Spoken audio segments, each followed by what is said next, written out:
think Anthony Richardson, if Bryce Young is the most polished quarterback, Anthony Richardson is by far the most raw. He it looks like he's playing backyard football a lot of the time out there. Now, granted, a lot of that is his offensive line. He played with one pretty good offensive lineman, Cyrus Torrance, and four guys that will be UPS drivers in a couple of years. Hey. FedEx. Come on now. Yeah, FedEx. You're right. My bad. Pinching each other there. Come on.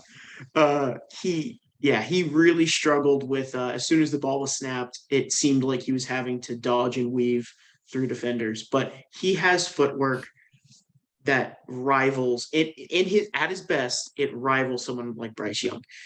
He has throws that at his best, it rivals someone like CJ Stroud or Bryce Young in those plays. He has the running ability that, in my opinion, is why so many people are comping him to Cam Newton. I mean, he's not the exact size. He's a little bit skinnier, but he has the physicality. He has the aggressiveness, and he has that it factor, that wow factor. He definitely has that talent where it's special. The thing with Cam Newton is he was always just such an absurd athlete that it almost didn't matter what he could do as a passer, because he was just so much more of a physical freak than everybody else on the field. And you get that same sense from Anthony Richardson. The dude is an insane athlete. And I'll let you keep going. Oh, sorry. I just want to finish up real quick and say the negatives to that is at his best, he's these players, and at his worst, he's sending the ball 5-10 yards over anyone's head, and it didn't matter because the guy he was throwing at was in triple coverage. He struggles with making the right choice. There's a great pass that he had where a receiver ran a corner and he hit him. He had a throw on the run, hit him in stride where only the receiver could catch it, and it was a beautiful ball. The only problem was he had a receiver wide open 10 yards down the field that would have been a touchdown. Richardson is insanely talented. He reminds me of how people talked about Lamar Jackson coming out, where you had somebody that was so talented, but we didn't know what to do with it. I pray to God we've had enough people that have been insane freaks at quarterback that we've used. I mean, Lamar Jackson, Cam Newton, if you want to go back in time, a little bit of Michael Vick. Even now with people like Jalen Hurts and Josh Allen to an extent, I feel like we know what to do with these type of quarterbacks now. And if you give him to a coaching staff that allows him to make those mistakes, but learn and train him and coach him, he's an MVP caliber player. Yeah, he has the talent that's through the roof. He just needs a coach. And I think when you talk about like Lamar Jackson and you talk about Jalen Hurts, you're talking about two guys who, again, are incredible athletes. Maybe not the greatest passers, but incredible athletes, and they had offenses that were tailored to fit them. If you do that type of thing with Anthony Richardson, dude, I wrote about this, like I said, on our website. It's like he's like a supercharged version of Jalen Hurts. You look at what Jalen Hurts just did to the league this year. Imagine if Jalen Hurts was bigger, faster, stronger, and had more natural talent as a passer. That's Anthony Richardson.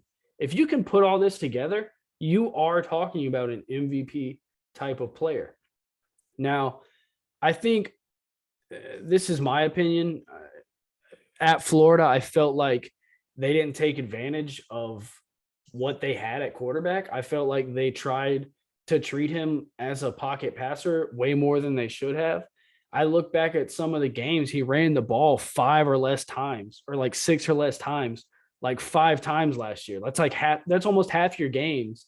Yeah. You have the biggest freak on the field on your team at quarterback, and you can't find a way to get him the football with the opportunity to make a couple guys miss and go score a touchdown, which he did all season whenever he decided to break out of the pocket. So I didn't really understand that. I feel like if he was in an offense more suited to a running quarterbacks, like an option offense, like something similar to what Cam Newton did at Auburn, I feel like he would have had a much, much bigger season last year.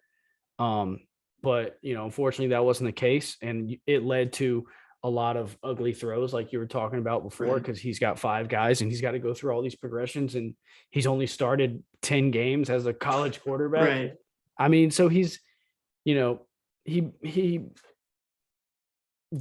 given time, he could be an unbelievable player. He really could. And I would hate to see him go to a situation where he can't succeed, because I feel like if he's developed the right way, you're looking at a future Pro Bowl quarterback, at least. I think he definitely fits what the Panthers want to do to an extent. In a objective way, a dream type scenario for this guy would be the Lions, in my opinion. You put Anthony Richardson on the Lions, and that's lights out for years. But he perfectly also fits what the Panthers want to do, and we can definitely acclimate to that, of course. I would be interested to see how he would fit with the Panthers. But I also feel like they would be more than willing to tailor the offense to him. Yeah. More than anything. But I'd be interested to see if he makes it past the Colts. I'd be interested to see. With Steichen coming from the Eagles, you have to wonder if he would try to recreate the same magic they had. I don't know if he's not the first quarterback taken. I think he might be the first quarterback taken. You're not the first person I've heard say that, and I wouldn't be shocked by any means. I don't know if I would say that I don't know if it's the right call. I don't know if it's the right call, but I could certainly see it happening. And if it happened, I wouldn't like throw my hands up and be like, these guys are morons. I would totally get where they were coming from. If Bryce Young wasn't in this draft, I think he would probably catapult himself to the top of this. And we're about to see that here this week with the combine. Yeah. They've already been reports that he's doing well in all the meetings and everything. Coming up here, I think Saturday is the quarterback day. Yeah. He's going to run that 40. He's going to, do all these exercise. He's going to do the vertical jump. There's that viral video of him dunking from the free throw line. Right. That's the type of insane athlete you're looking at here.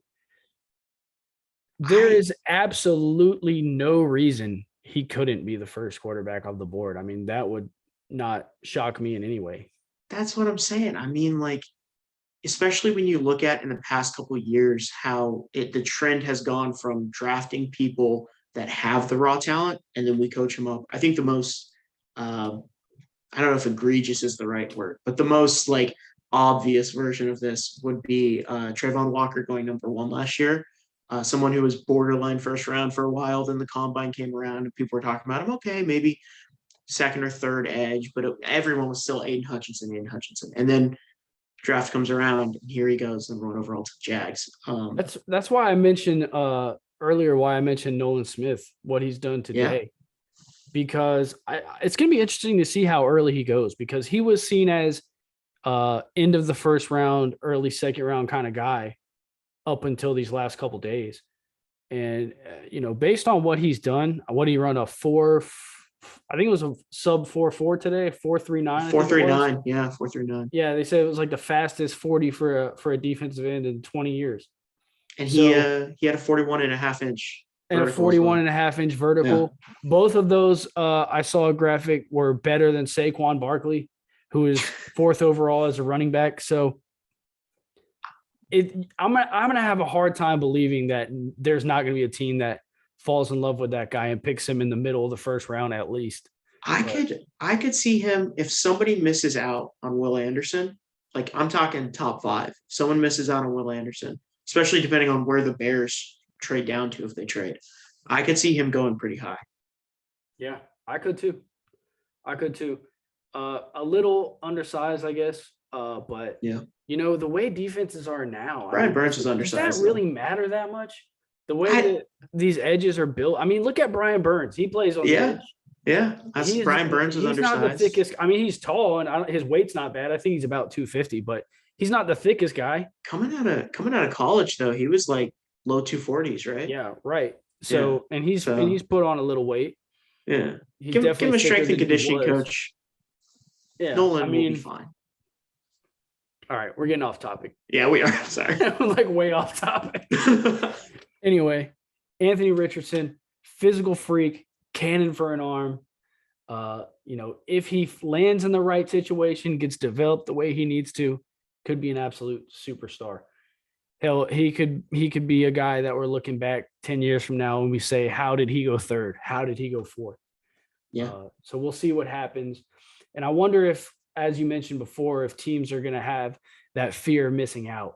We let Lamar Jackson, we let Jalen Hurts, we let Patrick fell to Mahomes 10. Yeah. slip right through our fingertips because we doubted instead of believed in what they did have. We worried about what they didn't have. We didn't get excited about what they do have.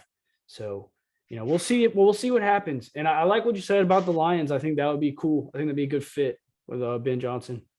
Yep. Ben Johnson, is that right? I believe it's Ben Johnson. Yeah. Brian Johnson's with the Eagles.